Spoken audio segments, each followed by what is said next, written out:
के लिए 2 बार भगवान नाम संकीर्तन, उसके बाद भगवान की दरबार करना। जो भी भला बुरा है, जो भी भला बुरा है, मेरे राम जानते हैं। जो भी भला बुरा है, मेरे राम जानते हैं। जो भी भला बुरा है, मेरे राम जानते हैं। भला बुरा है, मेरे राम जानते हैं। जो भी भला बुरा है, मेरे राम जानते हैं। भला बुरा है, मेरे राम जानते हैं। बंदे के दिल में क्या है, बंदे के दिल में क्या है, मेरे राम जानते हैं।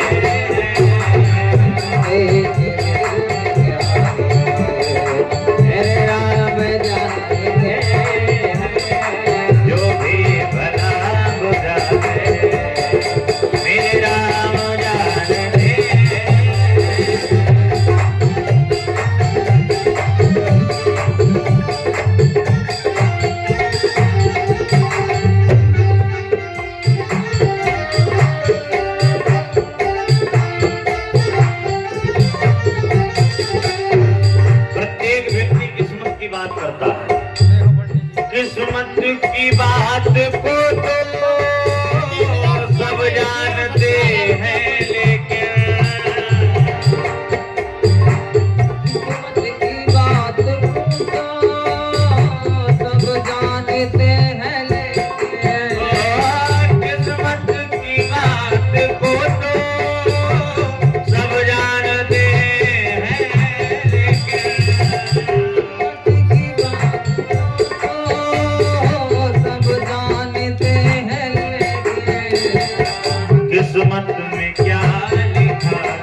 मर्यादा पुरुषोत्तम रामचंद्र भगवान की। आइए सभी लोग मिलकर के कथा में प्रवेश करते हैं। आज दिन की कथा में आप सभी लोगों ने ध्रुव जी के चरित्र को सुना, प्रियव्रत उत्तानपाद जी के चरित्र को सुना, विविध प्रकार से नाम की व्याख्या को सुना। इसके बाद सप्तम स्कंद में कथा आती है प्रहलाद जी की। आप सभी लोग जानते हैं प्रहलाद जी को दर्शन देने के लिए भगवान नृसिंह भगवान बनकर के अवतरित हुए। आइए आप लोगों को महाभारत के माध्यम से नृसिंह भगवान की कथा को सुनाते हैं, क्योंकि क्षत्रियों का वर्ग है। शांति का माहौल बना करके रखें। ये जो नरसिंह भगवान का जो अवतार प्रहलाद जी के लिए हुआ, ये एक बार नृसिंह भगवान ने अपनी थोड़ी सी जो शक्ति है भीम के अंदर प्रवेश कराई। आज कुरुक्षेत्र के युद्ध में भीम और दुशासन का युद्ध हुआ, और भीम और दुशासन का जब युद्ध हुआ है तब पता क्या हुआ, भीम ने आज किस प्रकार से दुशासन के ऊपर चढ़ाई की है वेद व्यास जी बताते हैं। जैसे मथुरापति पर जैसे श्री कृष्ण मुरारी झपटे थे,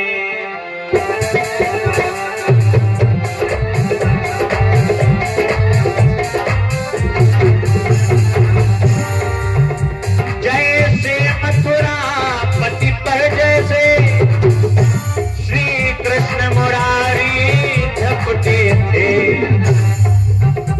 अथवा त्रिपुरासुर पर जैसे शंकर त्रिपुरारी झपटे थे।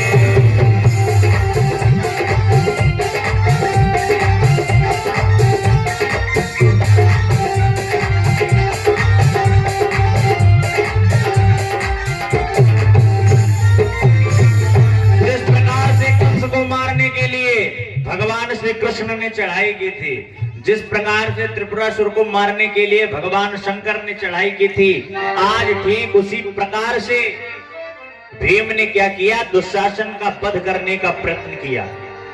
आज उस कुरुक्षेत्र में दुशासन को उठा करके जैसे ही पटका है और एक मुष्टिक का प्रहार आज दुशासन की छाती पर किया है। वेद व्यास जी बताते हैं, अरे डारे हो भीम और दुशासन कैसे, डारे हो भीम और दुशासन कैसे, व्याध कुरंग पचा रही जैसे।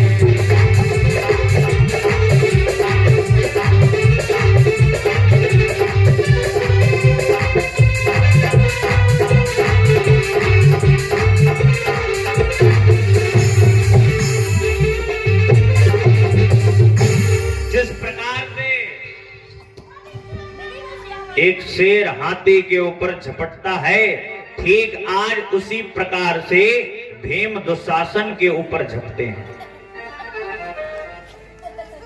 दुशासन के ऊपर झपट करके आज भीम ने समझा और कहा, अरे मैं तो समझाता दुशासन पुरुषत्व दहन कर बैठा है, अरे रनिवासों में रानी बनकर चूड़ियां पहन कर बैठा है, लेकिन तू भी बलशाली है जो आज कुरुक्षेत्र के मैदान में मुझसे लड़ने के लिए आ गया। और भीम ने लगाया रगड़ा और जैसे ही मुष्टिक का प्रहार आज दुशासन की छाती पर किया, ऊपर आज भीम बैठे हैं और नीचे लेटा हुआ है दुशासन। जिस प्रकार से एक शेर एक हाथी को मारता है, इसी प्रकार से आज भीम दुशासन को मार रहे हैं और कह रहे हैं, खेलहु पासा मुकुट बंधावो, गहु केस द्रौपदी लैयावो। अब क्यों नहीं तुम पासे खेल रहा, अब इतनी ही अगर तुझमें क्षमता है तो जा द्रौपदी को लेकर के आया। अब तुझे द्रौपदी की याद नहीं आ रही है। भीम ने आज भुजा उठा करके कहा, ओ दुष्ट चांडाल जल्दी बतला ये भुजबल कहाँ गया तेरा। अरे अबला पर जिसे प्रयुक्त किया वो भुजबल कहाँ गया तेरा। जिन हाथों के द्वारा तूने वो सबला द्रौपदी के वस्त्रों को खींचा था, केसों को खींचा था, आज क्या वो भुजाएं उठ नहीं रही हैं? आज भीम ने यहां पर एक चुनौती फेंकी है। अब ध्यान से सुनिए, इस चुनौती में भीम ने किसी को नहीं छोड़ा। भीम ने पता क्या कहा? भीम भयंकर रूप धरी, अब क्रोधवंत है नैन, है को रक्षा करे मुंह से कहिए बैन।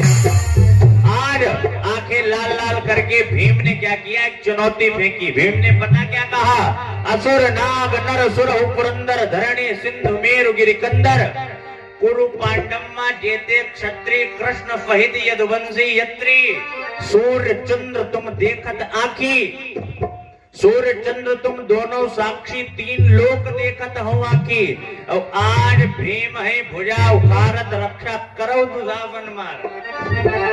भीम ने पता क्या कहा? पूरी दुनिया में किसी को नहीं छोड़ा।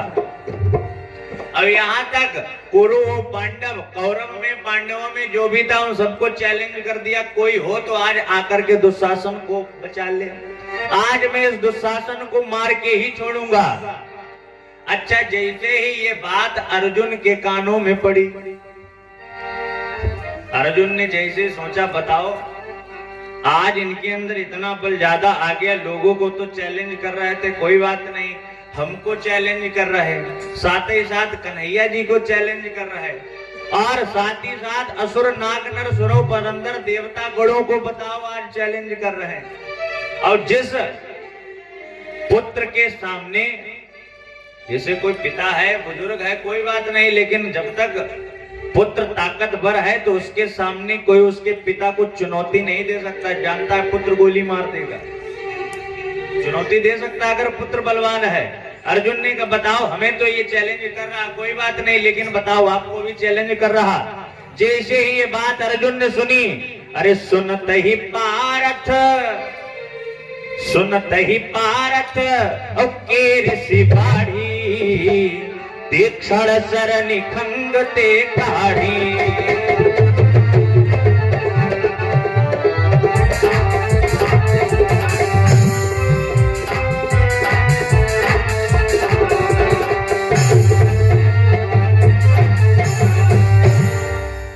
क्रोध में आकर के धनुष निकाल लिया और धनुष पर बाण चढ़ाया। मन में विचार करते, भीम मार हम करो नहीं पाता, कैसे वो सही जाए नहीं पाता, महाभारत का युद्ध बाद में जीते, पहले भीम को मारेंगे।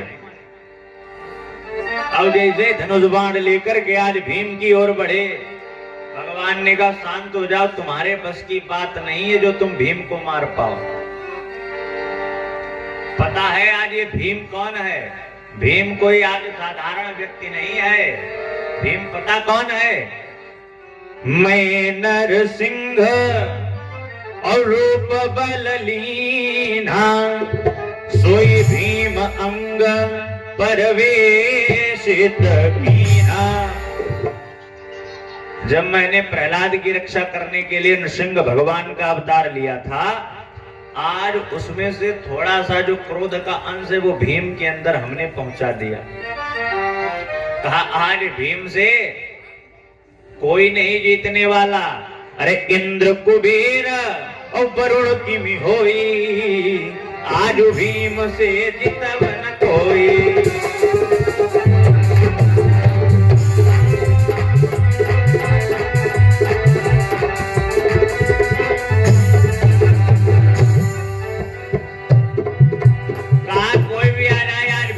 जीतने वाला। भीम ने चुनौती फेंकी, कोई आए जो बचा ले।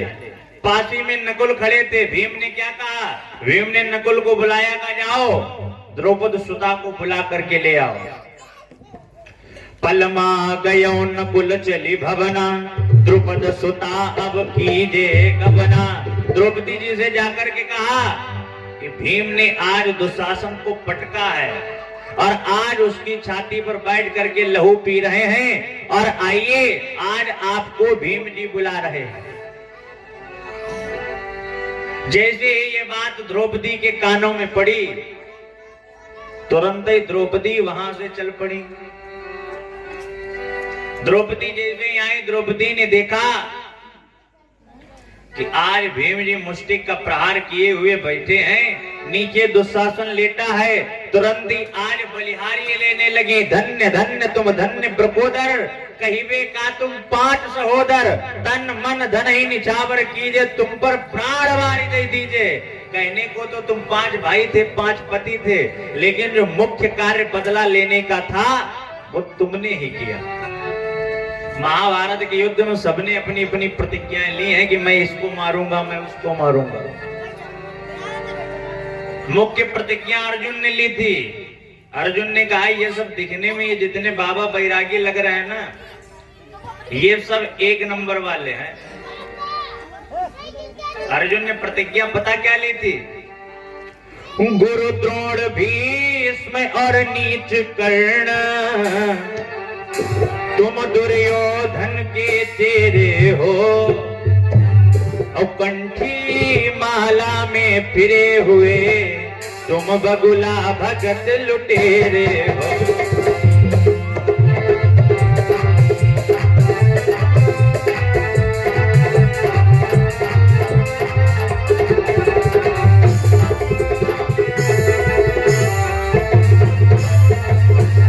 अर्जुन ने कहा मैं इन सबको मारूंगा। भीम ने कहा था ये जितने भी 100 भाई हैं, इन सब को अकेले हम ही मारेंगे। अब आज बारी है दुशासन की।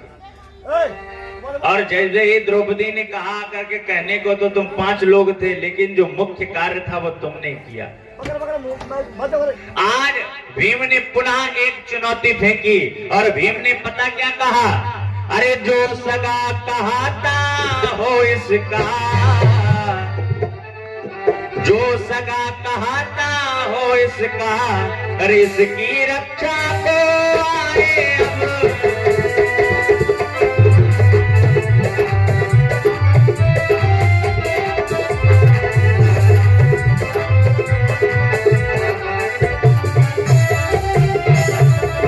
इस बुझने वाले दीपक को,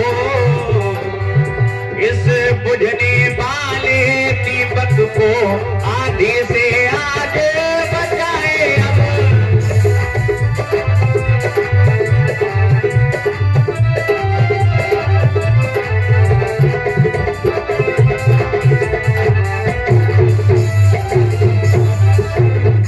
भीम ने अगली चुनौती फेंकी। भीम ने कहा अभी भी समय है, कोई इसका सगा हो तो आकर के बचा ले। मैं इस तीनों लोकों में जो भी लोग निवास करते हैं, ऊपर के जितने भी लोग हैं, भू भुवा स्वा महाजना तपा सत्यम, नीचे के जितने लोग हैं, अतल बितल सुतल महातल तलातल रफातल पाताल, चाहे कहीं का भी कोई भी प्राणी व्यक्ति हो, आकर के आज एक बार दुशासन को बचाए। अब कहा जब कोई बचाने वाला नहीं है तो सभी लोग आज कान खोल करके सुने। अन्यथा सुने दुर्योधनाधि, प्रण पालन अब करता हूँ मैं, उस वस्त्र हरण वाले व्रत का उद्यापन अब करता मैं। कहा जो तुमने वस्त्र हरण का जो ये क्रियाकलाप किया था, मैं उसका बदला अवश्य लूंगा। इधर द्रौपदी आई। द्रौपदी ने आज बलिहारी की उत्साह और बड़ा अगली चुनौती फेंकी कि कोई हो तो आकर के बचा ले। इतना कहने के पश्चात भीम ने एक हुंकार लगाई। हुंकार लगाने के पश्चात आज दुशासन की छाती को फाड़ दिया। इतना कहकर भीम ने दिया कलेजा फाड़, स्वाद सहित पीने लगा रुधिर धार।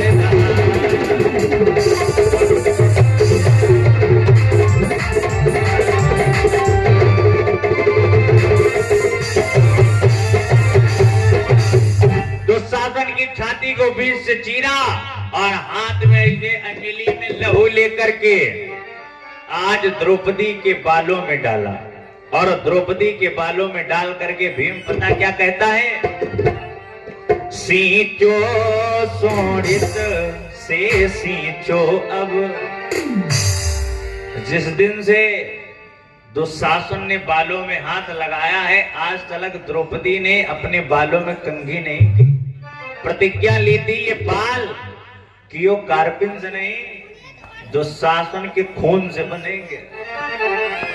और आज उसी प्रतिज्ञा को परिपूर्ण करने के लिए जैसे भीम ने अंजलि में जल लेकर के आज द्रौपदी के बालों में लगाया और कहते हैं, अरे सींचो सोड़ित से सींचो अब केसों की सूखी क्यारी को।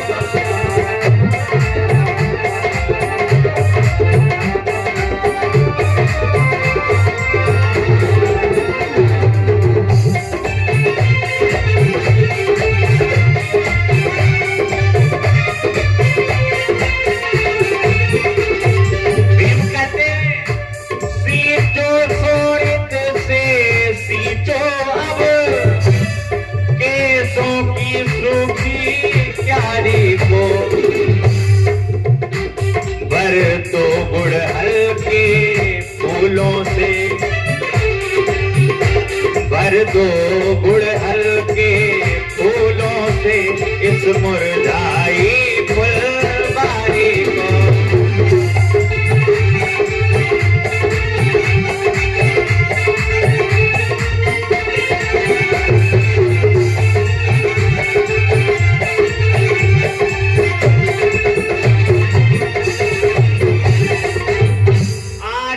जल लेकर के द्रौपदी के बालों में डाल रहे हैं। जिस प्रकार से गुड़हल का फूल होता है, गुड़हल का फूल का रंग कैसा होता है परीक्षित जी?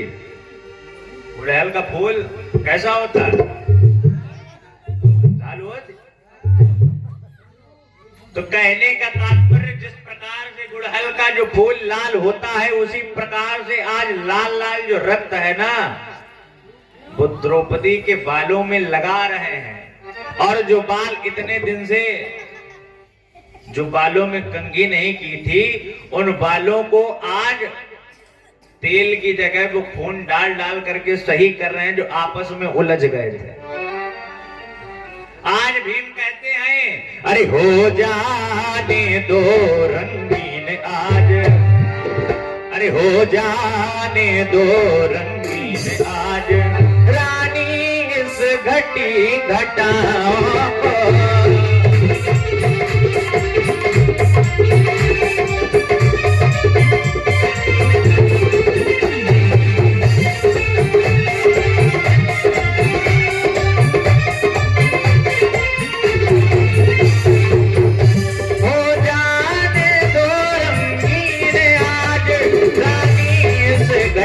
घटाओं को बांधो लोहू का तेल डाल, ये जो तेल रूपी लोहू है इसको अपने बालों में डालो। बांधो लोहू का तेल डाल रानी से घटी घटाओ।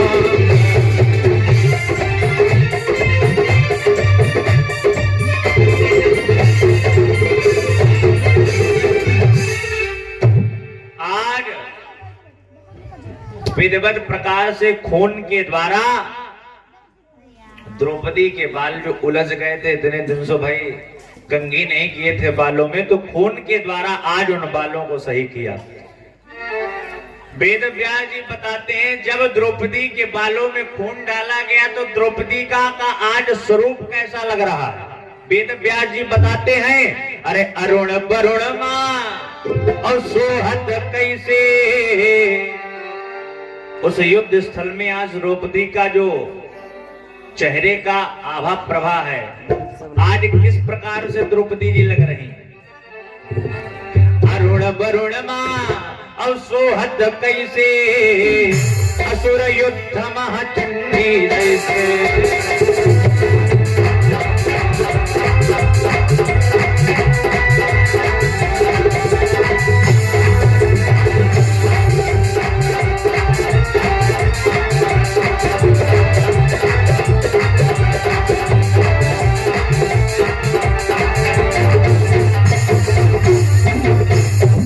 द्रौपदी जी को वेद व्यास जी चंडी क्यों बता रहे हैं, इसके पीछे का रीजन पता है? पता परीक्षित जी चंडी क्यों कह रहे हैं? ये बात है त्रेता युग की। भगवान राम के पिता दशरथ, दशरथ के पिता आज अवध के पिता रघु। रघु की कहानी आप लोगों में सुनी होगी, आप ही लोगों के तो वंशज थे, इससे अच्छा क्या। और रघुवंशियों का सहज स्वभाव पता क्या होता है, जैसे कि आप देख लीजिए, आपका ये जो मन है ना, हमेशा गलत दिशा में जाएगा। मन की सहज वृत्ति है कुसंगति में लगना। जहां कहीं पर कुछ गलत हो रहा होगा, मन कहेगा चलो चल करके देखते हैं। लेकिन रघुवंशियों का ऐसा नहीं है। ये नियम रघुवंशियों के लिए लागू नहीं होता। ये बात तो सत्य है कि मन की सहज वृत्ति है गलत कार्यों में लगना, लेकिन रघुवंशी ऐसे नहीं होते। रघुवंशियों का मन कभी गलत कार्यों में लगता ही नहीं। गोस्वामी जी बताते हैं, रघुवंशी न कर और सहज स्वभाव, मन को पंथ पग धराई न काहू।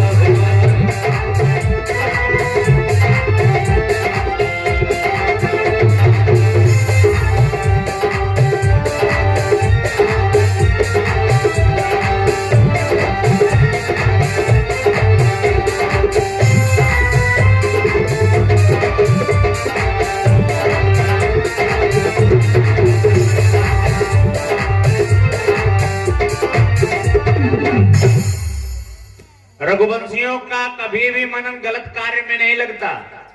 ऐसे एक बार रघु जी ने क्या किया, महाराज अगस्त जी महाराज के आश्रम में पहुंचे और अगस्त जी से कहा कि आप हमारे यहाँ दावत के लिए आइए, आपका जो न्योता है वो हमारे यहाँ है।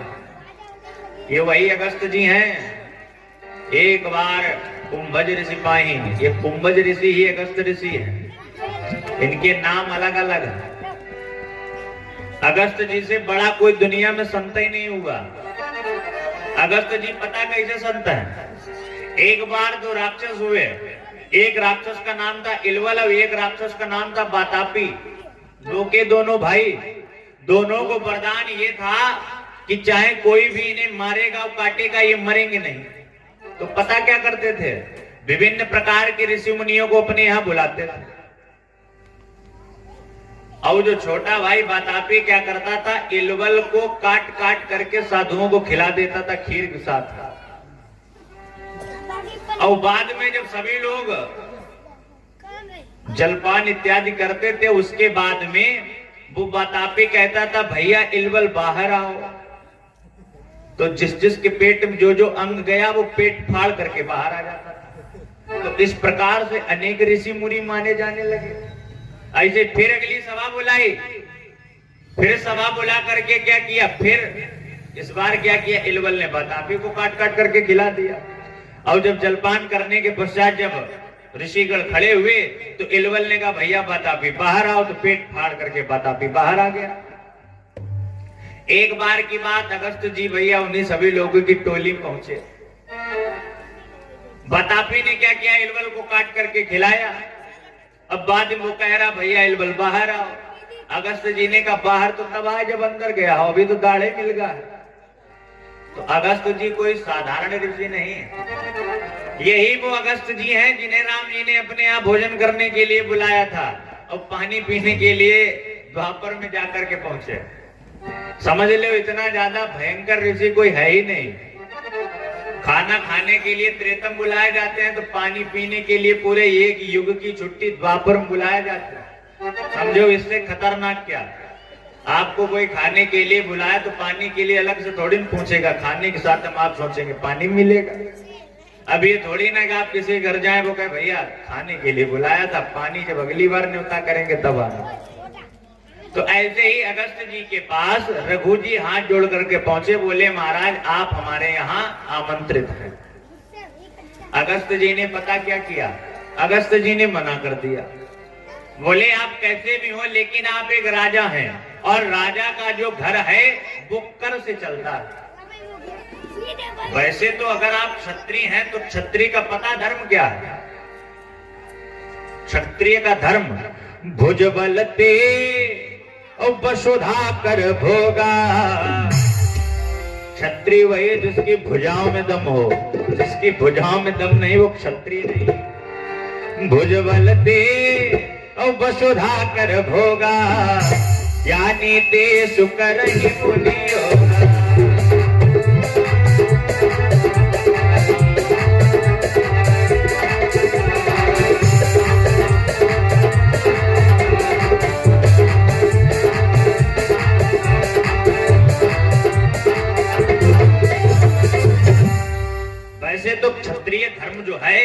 जिसकी भुजाओं में क्षमता है भाई वही क्षत्रिय है। लेकिन रघु जी क्या है भाई, राजा है, और राजा का जो परिवार है वो प्रजा से कर लेकर के चलता है, और प्रजा में विभिन्न प्रकार के लोग रहते हैं, न जाने कहां कहां से धन ला करके राजा को देते हैं। कि यही बात सोच करके अगस्त जी ने कहा भाई हम आपके यहाँ भोजन नहीं करेंगे। अगस्त जी ने क्या किया, अगस्त जी ने 36 अक्षौणी सेना लेकर के अगस्त जी के आश्रम पर चढ़ाई कर दी। अगस्त जी ने कहा बताओ हमारे राज्य में रह रहे हो, हम ही अगर एक बार कह दें निमंत्रण के लिए आ जाओ, और हमारे गांव में रहते हो तुम निमंत्रण के लिए नहीं आ सकते। जैसे मान लो एक क्षत्रिय वर्ग कहीं पर बहुमूल्य क्षत्रिय वर्ग हो रहा हो, और एक पंडित जी हो विधेयक प्रकार से कथा भागवत कहते हो, और बाहर वो बढ़िया 50,000 में जाकर कथा कह रहे हो, तुमने एक बार कह दिया बेटी का तिलक थोड़ी देर के लिए महाराज जी मंत्र बोल देना, और महाराज जी मना कर रहे हैं, तो ऐसी जगह पर महाराज जी उठवा लिए जाएंगे। सत्य बात है कि नहीं। बाहर तुम 50,000 में कर रहे हो, हमारी कन्या का भाई तिलक है, तो तुम 2 मंत्र नहीं पढ़ सकते। आज रघु जी ने क्या किया, 36 अक्षौणी सेना लेकर के अगस्त जी के ऊपर चढ़ाई कर दी। इधर क्या हुआ, इधर अगस्त जी ने महाकाली को याद किया, क्योंकि युद्ध की अधिष्ठात्री देवी कौन है, महाकाली। और महाकाली को जैसे याद किया, महाकाली तुरंत ही अष्टभुजाओं के साथ प्रकट हो गई। बताओ अगस्त जी मुझे क्या करना है। अगस्त जी ने कहा करना क्या है, 36 अक्षौणी सेना लेकर के आ रहे हैं कि करके सबको स्वाहा कर दो। महाकाली ने क्या किया, अपने अष्टभुजाओं के द्वारा एक एक करके 36 अक्षौणी सेना में एक एक को धीरे धीरे काटना छाटना प्रारंभ कर दिया। युद्ध बढ़ता ही चला जा रहा है। धीरे धीरे क्या हुआ, जब रघु जी ने देखा कि हमारी तो पूरी सेना महाकाली केवल क्षण मात्र में पूरी की पूरी सेना काटती छाटती चली जा रही हैं, तो अगस्त जी के पास गए। कहा महाराज हम जान गए कि आप प्रतापी महाराज हैं, आप ऐसा कीजिए, आप महाकाली को शांत कीजिए। अगस्त जी तुरंत ही महाकाली के पास पहुंचे, महाकाली से अनुनय विनय की, महाकाली शांत हो गई। अभी तक केवल 18 अक्षौणी सेना को ही महाकाली ने मार पाया था, 18 अक्षौणी सेना अभी भी बची। महाकाली ने कहा तुमने भाई निमंत्रण दिया था 36 अक्षौणी सेना का, 18 तो अभी बची। और जैसे मान लो किसी को आप भोजन पे आमंत्रित करो, और मान लो वो 4 पूड़ी खाता, बहुत